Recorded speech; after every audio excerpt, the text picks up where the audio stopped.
lang. Ay, kapain niyo po itong dal ko, tapos kapain niyo naman po itong isa. Anong gagawin natin? Sa palagay niyo, sino mas maganda sa kanila? Teka lang, ha? Parang pareho lang sila, anak. May pagkakaiba ba sa kanila? Pareho ang mukha nila, pero magkaiba ang damit nila. Talaga? Parang mas maganda tong isa. Ano na to? Kaysa dito. Bakit? Kasi kulay pink yung dress niya. Tapos, pwede mo pa siya lagyan ng ikaw. Talaga? Maganda nga. Sana tay, paglaki ko, maging kamukha ko tong mga dolls. Alam mo, anak, sigurado ako, paglaki mo, mas maganda ka pa sa mga dolls na to. Sigurado ako dun. Tay, hindi naman blonde ang hair ko eh. Paano ako magiging maganda? Alam mo, anak, hindi mo kailangan na blonde ang buhok mo para maging maganda. Ano ka ba naman? Ang ganda-ganda mo, no?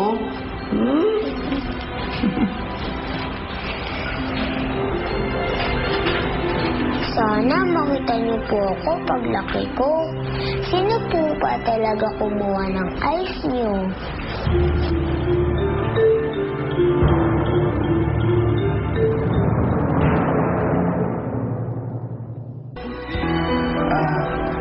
Alam mo, anak, hindi naman importante kung nakakita si Daddy.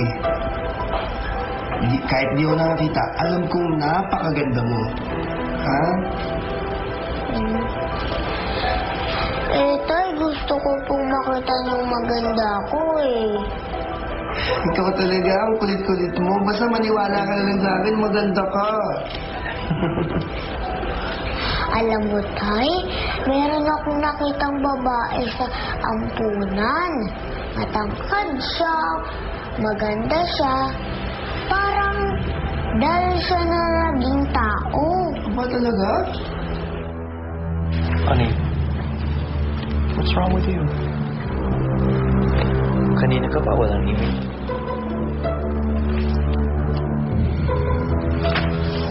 Si Ate Nancy. Nagkita na kami kanina. Doon sa bahay ampunan. Hindi ko kasi akalain na magkikita na kami. Babe, is that why you're sad?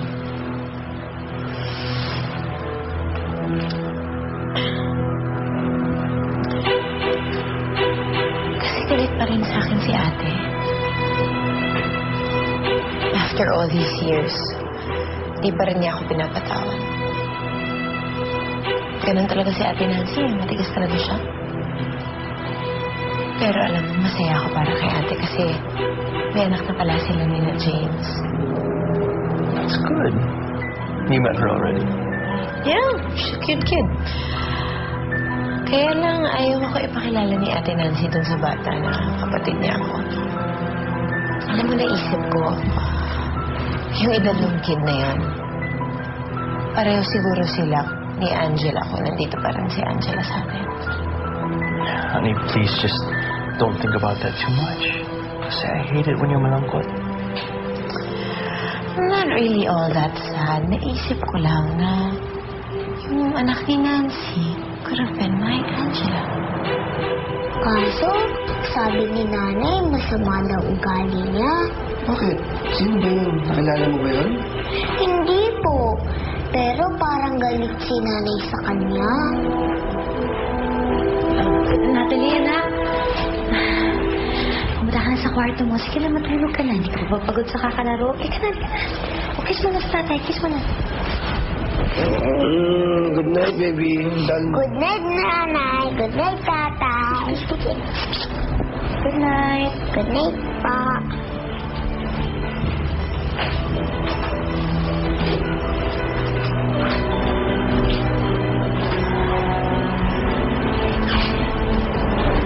Si Clarissa yung tinutukoy ni Natalie. Nandun siya sa ampunan kanina. Aba, buti naman di mo pinakilala si Natalie sa kanya. Jim, syempre naman hindi ko naman magagawa sa'yo yun. Tsaka, Hindi ko naman siya kailangan ipakilala. Hindi na naman siya bahagi ng buhay natin. Alam mo, huwag na lang natin pag-usapan to. Kalimutan mo na. alam mo, huwag mo na nga ako masyado iniintindi. Minsan nagiging emotional lang talaga ako. Ikaw, kanina ka pa dyan, ha? Ano bang meron sa office ngayon? Ito, mga annual reports. You know, of Oriental Bank. Kasi ngayon, I'm just going through to see what exactly Victoria Manalo is up to. Alam mo, I don't like that girl. I don't trust her. Mag-ingat ka sa kanya. Ako rin. You know, I talked to Nico. Sabi niya, she's going around trying to buy all the small percentage of shares.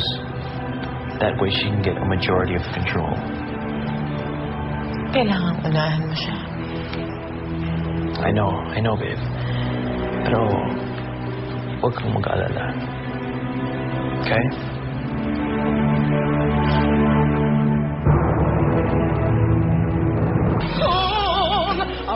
Potpot, magkikita pa kaya tayo? Oo naman. Bakit parang masaya ka pa nga na aalis ka na eh? Hindi ka ba nalulungkot? Hindi, kasi may mama at papa na ako. Buti na lang, binigay ni Jesus ang matagal ko ng pinagdadasal. Ano ba yun? Di ang mama at papa ko. Nakita ko na sila. Susunduin nila ako mamaya. Sabi ni sister, mamahalin niya daw ako. Sana wag ka na lang umalis. Alam mo, mamimiss kita. Huwag ka malungkot. Dapat nga masaya ka sa akin kasi may mama at papa na ako. Buti ka pa, buhay ang totoong mga magulang.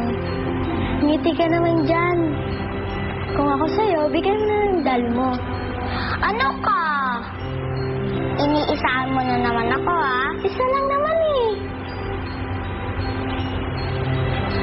Mamimiss talaga kita, Natalie. Lalo na ako.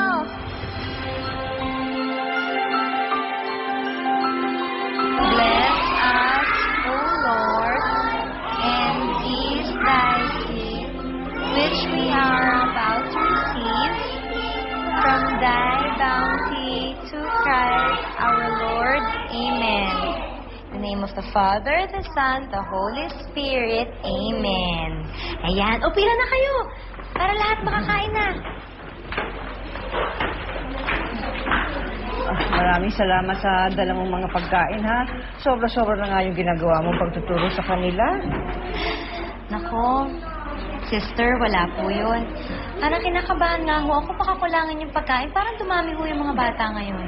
Ang iba dyan, galing sa Bataan. Binagyo kasi yung orphanage doon. Pinadala sila dito para dito muna sila pansamantala. Naawa nga ako, nagsisiksikan eh.